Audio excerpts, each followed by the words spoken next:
kusukela esikhathini sendalo kuya esikhathini sikaKristu. Sawubona mnakethu. Yebo, sawubona. Ngiyabona ukuthi uyafunza lapha. Yebo, lamagama asitshela ukuthi iNkosi Jesu yafa kanjani. Kuthiwa bamthatha Jesu baya naye endzaweni lethiwa kuseKalvari. Bekusekuseni kakhulu ngesikhathi bamphanyeka etulo esiphambanweni. Bamphanyekelani Jesu esiphambanweni? Ngabe bakwenda lokho ngoba bathukuthele yini? Yebo, kodwa lalela sizathu lesemgcoka. Kuthi Jesu bekavumile kufela wena. Nkulunkulu longetulu kwemafu uyakutsanza. Wanikela ngaJesu indvodzana yakhe ngenxa yakho. Ngenxa yami? Sikhathi lesiningi lesenca. Nkulunkulu wenta sibhakabhaka nemhlaba netintfo letinye letikhona. Emva kwaloko wenta umuntu munye, wase lowo muntu wamentela umsiti wakhe, umfati. Laba lababili base batala bantfwana. Nebantfwana labalandzela lapho babe banengi. Kodwa bamkhohlwa Nkulunkulu benta tintfo letimbi. Ngenxa yaloko Nkulunkulu wathumela imvula yemanti yababhubhisa bonke bantfu. Wasinza umuntu munye kuphela, Nowa kanye nendlu yakhe. Emadodzana akhe lamatsatfu nabomalukatana bakhe labatsatfu. Kubo bona labantfu labayingcosana kwase kuvela labanye labanyenti. Babekhuluma lulwimi lunye, kodwa njalo labantu baphindze batehlukanisa naNkulunkulu. Ngaleso sikhatsi Nkulunkulu wenta kutsi bakhulume tilwimi letehlukene. Base behlakateka emhlabeni wonke. Nkulunkulu wase ubona indvodza yinye vo lebeyimetsemba Nkulunkulu, libito layo ngu-Abrahamu. Nebantfwana bakhe Abrahamu babemlalela Nkulunkulu. Nkulunkulu wabanika umyalo lotsite. Lo myalo bewubhalwe ematsheni lamabili. Nkulunkulu watsi, nani ngabe ningawulaleli lo myalo lo, ngiyakunijezisa. Lena ingcenye yokugcina yokuqala. Sale uvula engcenyeni yesibili.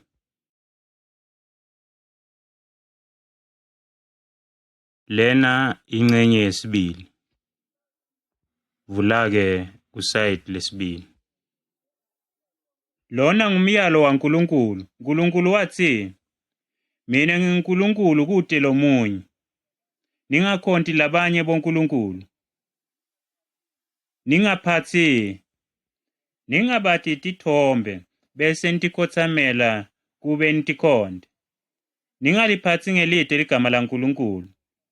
Ningakhohlwa kuphuma ngalolu suku lweNkhosi, lolu suku lolungcwele, lolwentelwe kukhonta iNkosi. Hlonipha uyihlo nenyoko. Nicabange kahle ngabo.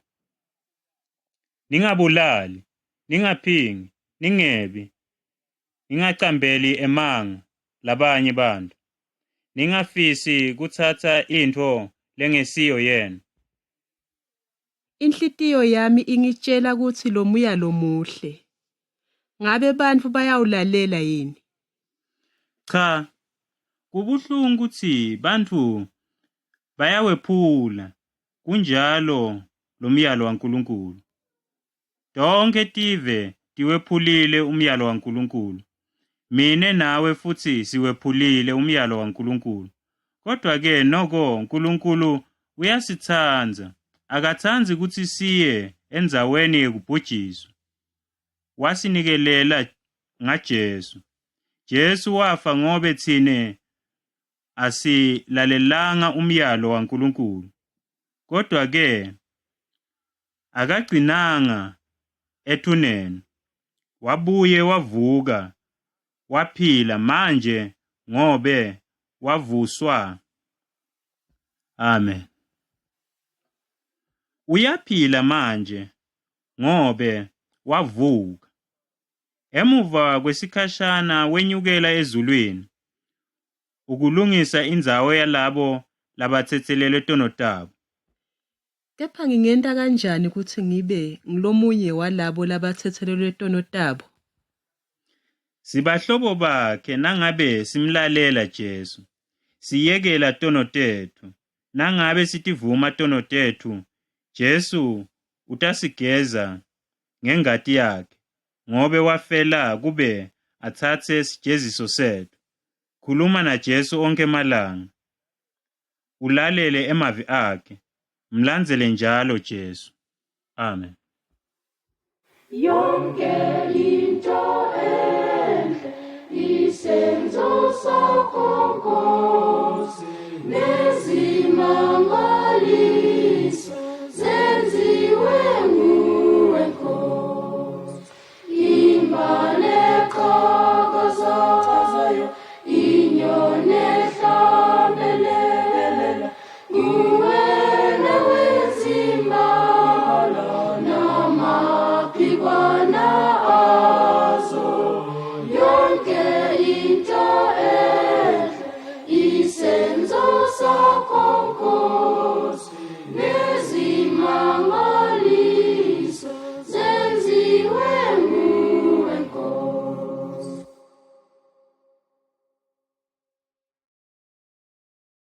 Bantu bakulomuthi leswendlule benta umnikelo etithombeni, bahlabela emadloti, batentela nkulunkulu lomusha, bakhonta imimoya yalabo lesebafile. Yebo, labantu bacabanga kutsi tintfo tabonga tingaphiliswa nangabe benta loku. Bacabanga kutsi balandzela Jesu nabenta loku, kantsi cha, abalandzeli.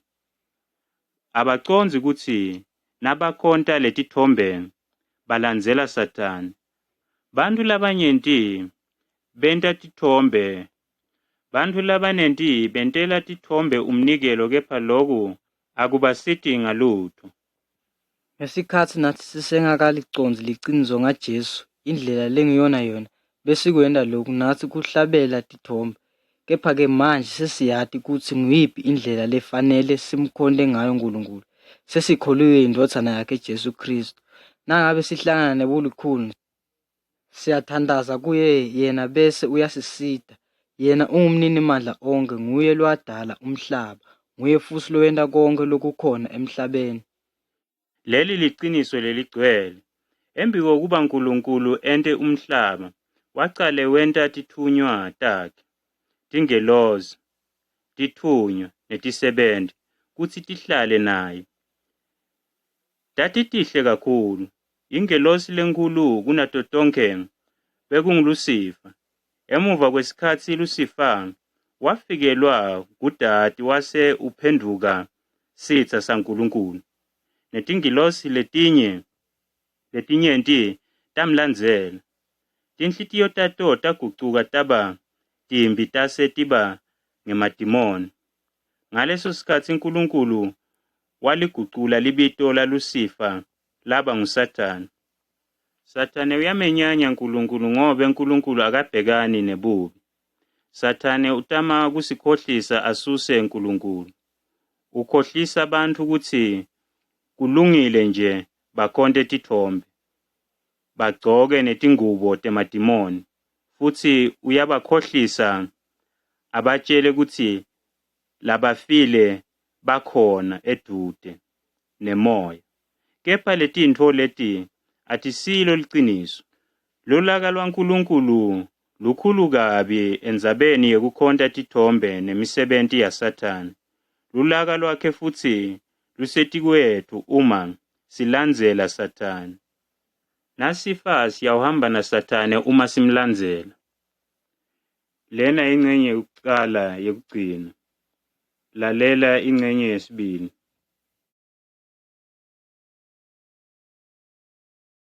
Bantfu labalandzela Sathane bayesaba kulahla emasiko abo. Kepha-ke bantfu labanye sebawalahlile emasiko abo, bakholwa yiNkosi Jesu, kodwa bayaphila nanamhla abakafi, basajabula futhi. Sathane nemimoya yakhe akufanele sikwesabe, kufanele sesabe indzawo yasemlilweni kuphela, ekujesisweni, kufanele futhi sesabe Nkulunkulu. Kude umnikelo thina ngekwethu lesingawenda kube ususe tonoteto, futhi ususe inthukuthelo yaNkulunkulu kithi. Yinye kuphela intfo lesingayenda ukuthi isisite, yingati ya Jesu kuphela lengasikhulula. Yebo, Jesu weda emhlabeni wasifela. Yena lo Jesu nguNkulunkulu lucobo lwakhe. Kuthi nje, wathanza abantu kude asifele. Wakwenta lokhu kude achithe ingati yakhe. Ayichithele thina.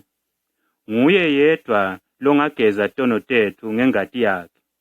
Asihlwithe futhi kuSathane.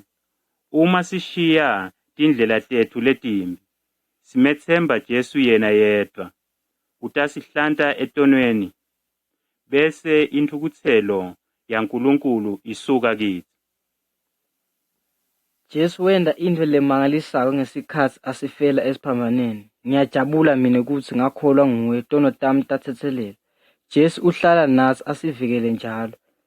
Jesu ususile konke kwesaba kwami. Nangabe simethemba Jesu, Sathane angeke abe nawo emandla ukusitsinza. Leli liqiniso, manje usenzaweni yaNkulunkulu. Jesu ulungisa likhaya labo bonke labakholwa nguye, labamlandzelako futhi, ngenhlitiyo yinye. Batakuya lapho nabafa ngobe yena Jesu utabayisa khona. Nami ngikhethile ukuthi ngiye kuleyo ndzawo lenhle.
Indodza lenzala isanza kufa. Umfati wayo uyakhala kakhulu, ukhalela umyeni wakhe. Ukufa akusimdlalo. Uma kufa kwakungekho, bantu bebayojabula kabi. Livi laNkulunkulu lithi, kadzeni kwakungekho kufa. Emva kwaloko umuntu akazange amlalele uNkulunkulu, futhi wawela esonweni. Manje sonke siyafa. Emva kokufa kwentekani siyaphi?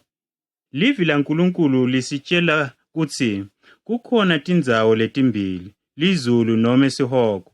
Uma sonile siya esihogweni.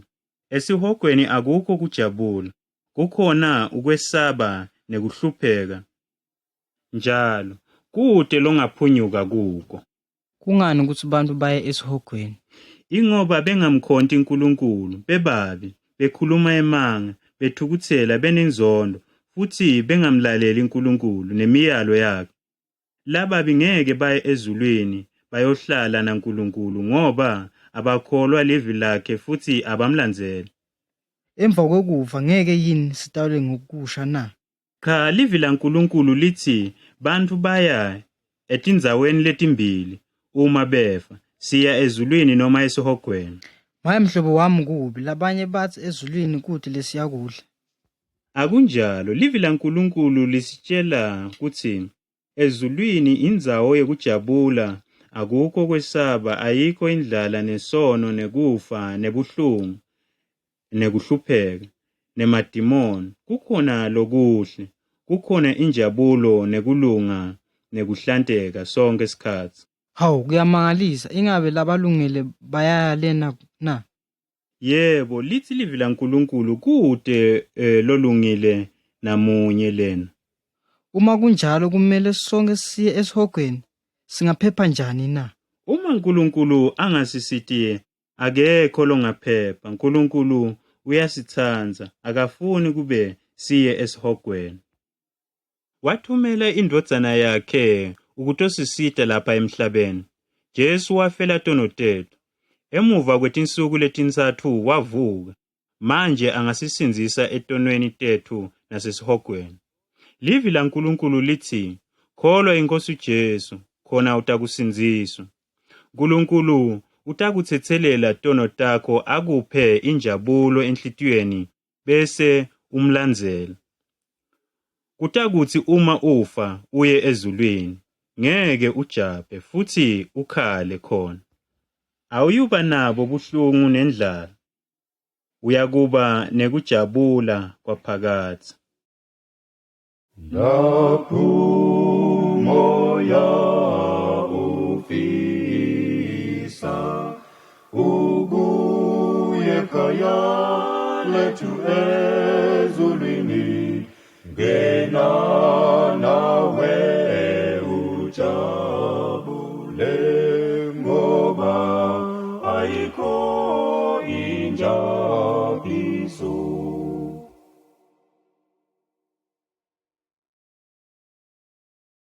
Buyela ekhaya. Nina lenikholwa nguJesu, kepha ningekho emakhaya. Nginelivi kini. Kulukhuni kuphila njengelikholwa uma ungekho ekhaya. Labanye bangakuhleka, labanye bathi bangemakholwa kanti benta tono letinyenti. Kungenteka kube kude umelusi wokubasita. Mhlawumbe uthi kude umuntu lapha kulesigodzi lo watiko ukuthi wenda tintfo letimbi lapha. Khumbula ukuthi uNkulunkulu uyakubheka sonke isikhathi. Uma ukhethe Jesu uphila enhlitweni yakho. Wati konke ngawe. Uma wona uyajaba. Diningi tilingo letibhekene nawe. Bantu labanengi bafuna kona impilo yakho. Batothola imali yakho. uNkulunkulu uthi kungenteka yini kube uthathe umlilo ufake esifubeni kodwa tingubo takho tingashi? Loyo lophinga nemfati ubulala umphefumulo wakhe. Uma ushadile kumele wethembeke kumfati wakho. Uma ungakashadi, cela uNkulunkulu kube akukhombise intombatana lekholwako kube ibe ngumfati wakho. Gcina impilo yakho ibe mhlophe. Labanye bangakucela kube udlale emadayisi nobe unathe tshwala. Lokhu kusono. Ungabalandzeli labanye bafana uma benta intfo lenje. Ngelisonto kufanele ulandzele nome uhambe ube ngumntwana waNkulunkulu kute ucabange ngaNkulunkulu futhi kanye nabo. Lamanye ke makholwa labutsakatsaka kufanele uwasite. Uhambe kahle endleleni yeNkosi. Mhlawumbe wawuvele uhamba endleleni yekona. Nangabe ulandzela indlela yaSathane usengotini, shiya indlela lembi uphendukele kuJesu. Mhlawumbe nje udumatekile, uthi enhlitiyweni yakho, awu mine vele sengingeke ngakwati kuhamba endleleni yaJesu.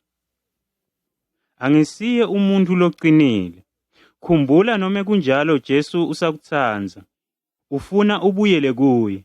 Jesu wathi, uma sitivuma tono tethu, yena uthembekile ulungile futhi kube asithethelele.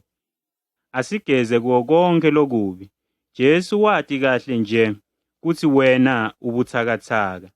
Naye futhi walingwa njengoba nathi silingwa, kepha yena akonanga. Kulingwa kwethu thine kuncane kunekwaJesu. Njengoba naye ahlupheka ekulingweni, nathi ke angasisita uma silingwa. Yebo, ingati yaJesu ingasigeza uma sona. akunike emandla akhe ekuthi uphile kahle. Methembe khona manje.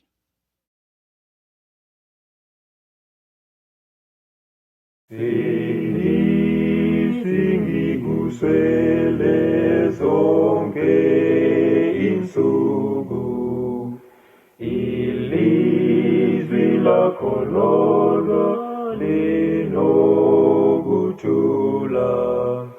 Singikuswele zonke izikhathi, busisa umntanakho ngiyeza kuwe. Singikuswele zonke izikhathi, busisa umntanakho ngiyeza kuwe.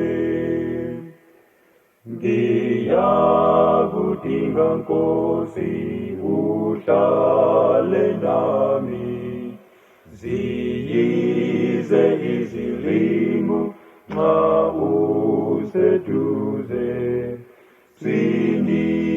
Singikuswele zonke izikhathi, busisa umntanakho ngiyeza kuwe.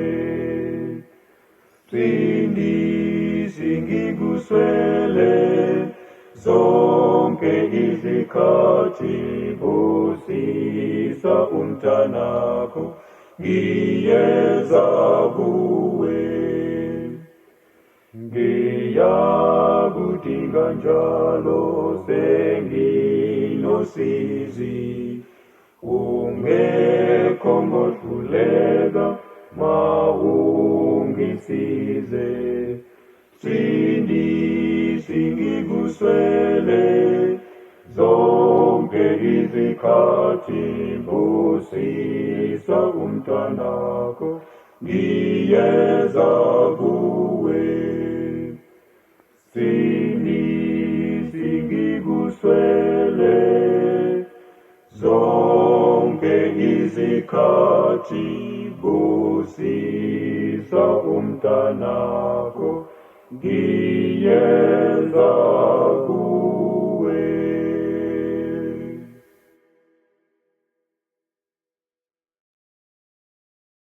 Ngiyakubingelela egameni leNkosi Jesu. Hawu, ngiyakubona ukuthi ufunza liBhayibheli. Yebo, lawa mavi anjengesinkwa emphefumulweni wami, anginika emandla. Ase ungifunzele phela nami mhlobo wami. Nami ngumntwana kaNkulunkulu. Ngiyawalambela emavi aJesu.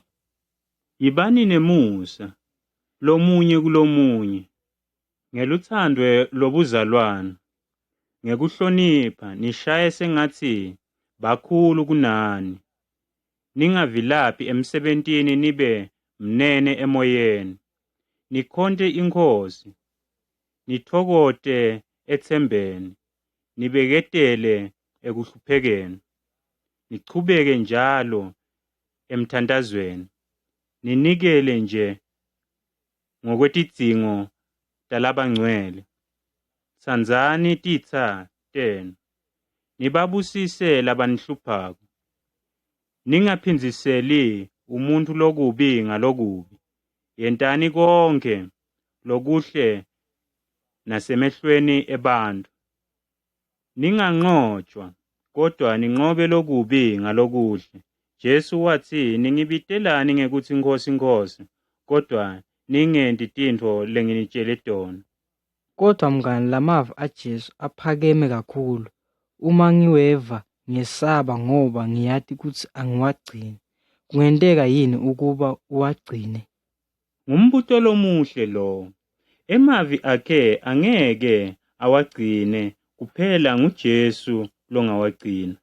Usho ukuthini? Angasicela ukuba sende into lengeke yendeke na? Ngiyakholwa ukuthi ubheke kube siwagcine emavi akhe, kodwa njani? Yebo, njani? Ngubani ngempela longawagcina lamavi? nguJesu kuphela ephila kimi. Anganginika amandla okuba ngiyiphile lempilo. Funza nanga emavi lakhulunywa nguJesu. Mina ngingumvini, nina ningemagatsha. Lona lohlala kimi nami kuye, nguye lothela tithelo letinyenti. Ngaphandle kwami ungeke wente lutho. Uma uhlala kimi nemavi ami ahlala kuwe, uyakucela noma ngabe yini ngikwendele. Sengiyabona, kumele sibuswe ngemavi aJesu, naye aphile impilo yakhe kithi.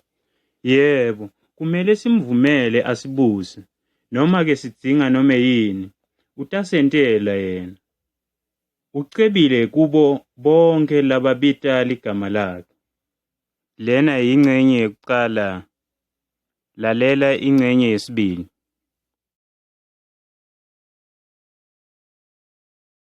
Leli lisayidi lesibili. Ngiyabona uma ngeswelela uthando lokuthanza umzalwane noma esitha ngiyabita yena ngithole insethelelo futhi angiphele uthando lengiludingako. Yebo mhlobo wami. Uyakhumbula ngalela langa ubita Jesu. Awuzange utisinzise etonweni takho nami futhi. Kodwa ngekuta kuye Jesu umethembe uthola kuthethelelwa kwedona. Lokhu kwenteka ngekukholwa ekufeni kwakhe esiphambanweni. Kanjalo sidinga kuncika kuye sonke isikhathi ukusibusa. Ngokukholwa kwethu kuJesu Kristu lo wafa waphinze wavuka, manje uphila kithi futhi sithola emavi noma emandla okugcina emavi akhe. Njengoba namukela uJesu, hambani nikuye.